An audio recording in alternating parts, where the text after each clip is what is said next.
Là, je vais redonner la parole à une autre maman. Elle va se présenter. Venez. Parlez fort. Relevez votre masque. Parlez fort. Alors, oui, bonjour. Bonjour à tous les parents qui ont des enfants placés. Moi, mes enfants étaient placés par un fort certificat qui a fourni un médecin en 2015 avec sa compagne. Mais il n'a pas réussi, une juge ne les a pas placés. De déménager en 2016, toujours en 93, il a fourni un autre certificat avec sa compagne. Il a réussi à les placer. Ils étaient séquestrés avec la police. Mon fils il est sorti menotté. Après 15 jours, ils m'ont annoncé que mon fils il était à l'hôpital. Il était gravement ensanglanté. Jusqu'à l'instant, je ne sais pas ce qui lui est arrivé. J'ai reçu des menaces, des violences psychologiques. Excusez-moi parce que j'ai de la pression. Et courage. Respirez. Après, la structure où elle était fermée. Quand j'ai dénoncé des pratiques, ce dysfonctionnement, ils me menaçaient. Ils ont pris l'enfant otage dans un lieu secret. J'avais le droit de les voir 2 fois par mois. Le juge ne m'a pas interdit de voir mes enfants. Mais après, une association au 18e arrondissement, elle m'a fait des menaces, des violences psychologiques. Maintenant, moi et mon mari, on a reconnu des personnes handicapées parce qu'on a vraiment, c'était un combat très, très, très dur.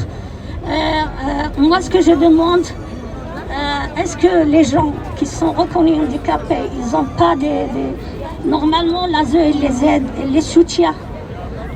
Nous, quand on va pour faire une évaluation pour les enfants, on reçoit que des insultes, et des menaces et des violences psychologiques.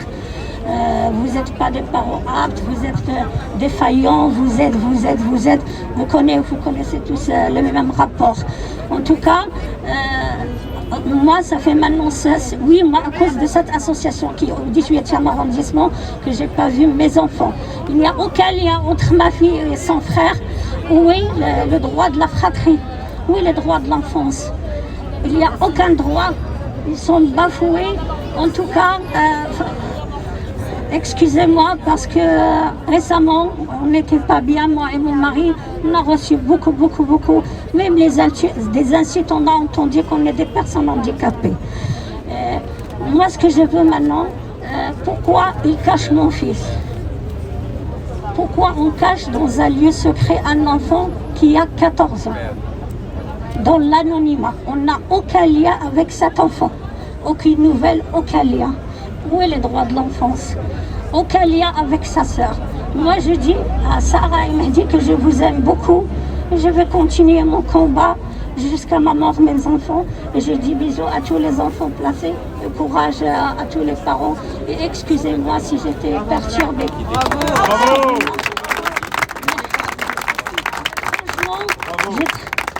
Parce que j'ai témoigné 1 fois, 2 fois. Et ça tombait mal, trop mal sur moi. Et maintenant, même si j'ai peur de personne, parce que déjà j'ai perdu j'ai perdu mon sang, j'ai perdu ma chair, ce sont mes enfants. Et merci beaucoup. Excusez-moi encore et merci aux journalistes. Merci.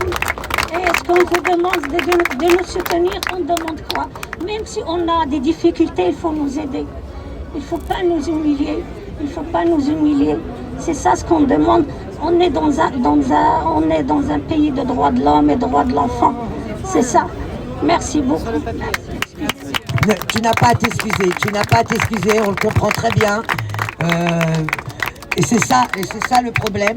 Le problème qui se pose, c'est que vous voyez, même les parents, quand ils prennent la parole et qu'ils ont du mal à s'exprimer, c'est eux-mêmes qui s'excusent. Ils s'excusent que l'ASE leur font vivre un calvaire. Mais c'est incroyable, c'est inimaginable quand même. C'est à eux, c'est à l'ASE de s'excuser. C'est aux référentes, c'est aux juges qu'on leur demandera des excuses publiques pour toutes ces mères qui se battent.